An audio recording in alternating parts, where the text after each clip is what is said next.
Good morning, 7th grade. It's good to see you again today. And as you can see, I've got my Tuesday attire on.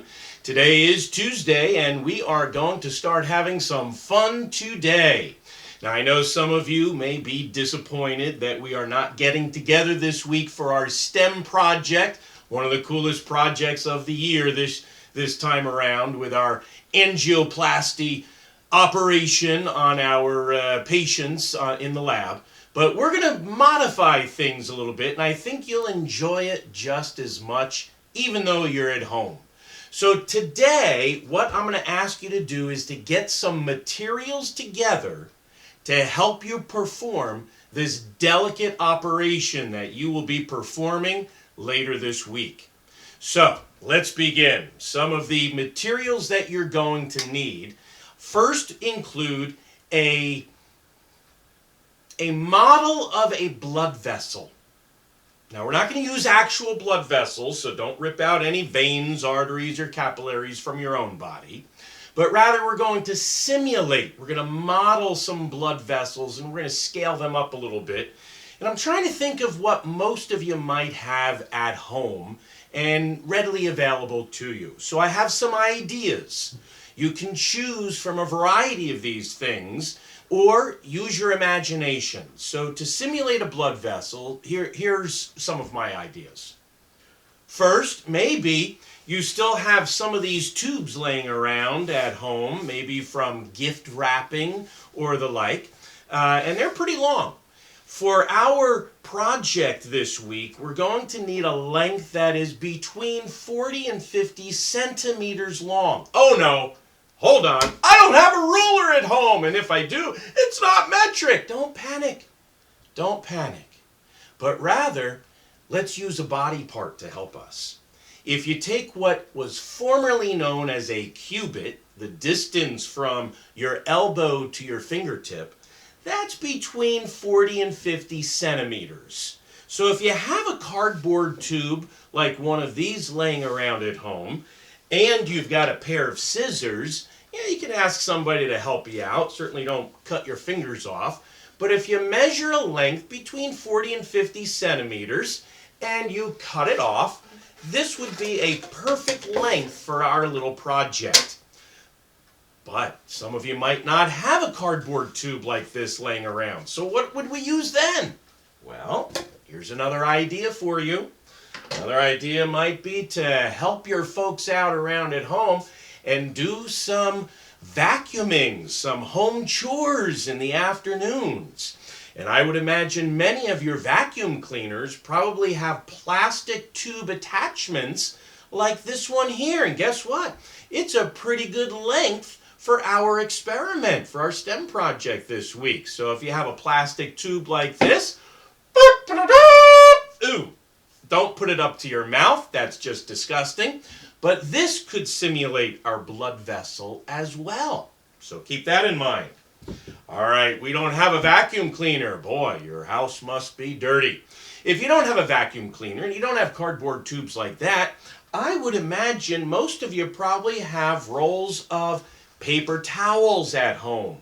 Paper towels, when they're all used up, have a great cardboard tube right inside. And guess what?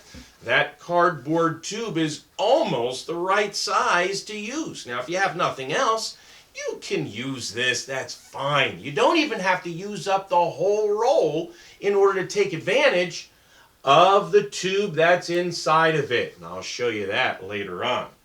But let's say you have no paper towels, no cardboard tubes, no vacuum cleaner at home. I know that there's something that you all have at home because the last time I went to the store, none of the stores had this. So you must at home. Toilet paper. If you've got rolls of toilet paper at home, when you're finished using the roll, guess what's inside the roll? Cardboard tubes. It probably won't take you more than a couple days to save up a couple cardboard tubes to use for this particular project. But let's say you don't even have toilet paper at home. Well, I feel bad for you. The coronavirus is probably the least of your worries this week. But let's say you've got none of those suggestions that I've given you. I'm sure you probably have a simple piece of paper. And your paper can be used by rolling it up and taping it together of the length you desire to make your tube. So I've given you a half dozen suggestions here on how we can simulate your blood vessel that we're going to use for this STEM project. One of your assignments today is to try to figure out what one of these things or something else that I haven't thought of that you could use to simulate the blood vessel. Now for the second part. The second part is to simulate a clot. We're going to be creating a clot inside this blood vessel that you're going to have to remove. Here's a couple of suggestions for you. One might be some cotton balls. Cotton balls would be great. You know, they're nice and fluffy, they're nice and clean, and they could go inside one of these tubes at one end to simulate a clot perfectly. But let's say you have no cotton balls at home. I'm sure some of you have, if not all of you, some tissues. You can take a tissue and,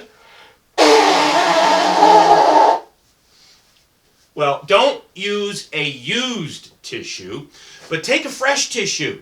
A fresh tissue crumpled up, plugged into one side of your tube can simulate a great clot for you to remove.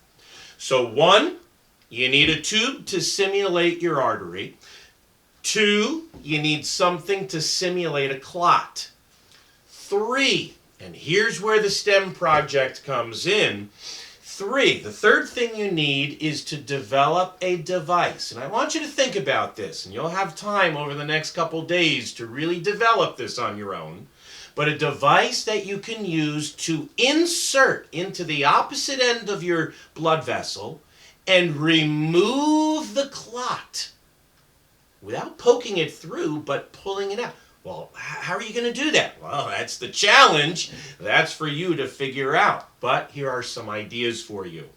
You could use some wire. If you've got some wire laying around, maybe you do, you can stretch it on out and use a wire, maybe with a little hook on the end to hook that clog and bring it on out. But let's say you don't have a wire. What else could you use? Maybe a wire hanger. Undo a wire hanger and stretch it out. That would be a great length to use. But gosh, we all have plastic hangers in this house. We don't have any wire hangers. What could I use? Well, I'm sure some of you have pencils laying around at home, because I know I don't see them very frequently in school, so they must be laying around at home. You could tape some pencils together as a device to insert into your blood vessel to somehow remove your clot. Obviously, you're going to need something at the end of that pencil, so what could it be? Well, here's some other ideas for you. Maybe some paper clips. Unbend some paper clips, tape it to the end of whatever it is you're using to remove that clot. If you don't have paper clips at home, hopefully you have some bread. And usually on bread or other like bags are little twisty ties. You could use a twisty tie, maybe put a little hook in the end and tape it onto your device, whether it's pencil or plastic or metal hanger, whatever it might be. I want you to use your imagination and be creative. The purpose of this STEM project this week is to simulate the removal of a blood clot from a blood vessel. We're using common everyday substances to do this. Thankfully, doctors use more sterile equipment and more high-tech equipment. But since we're all at home and we all have different things that we possibly could or could not use, we're going to do the best we can this week and simulate it to the best of our ability. So again, your objective today, find a tube, find a clot, and find something that you can use to remove it. We'll talk more about it tomorrow. Have a great day and have some fun experimenting with some different materials.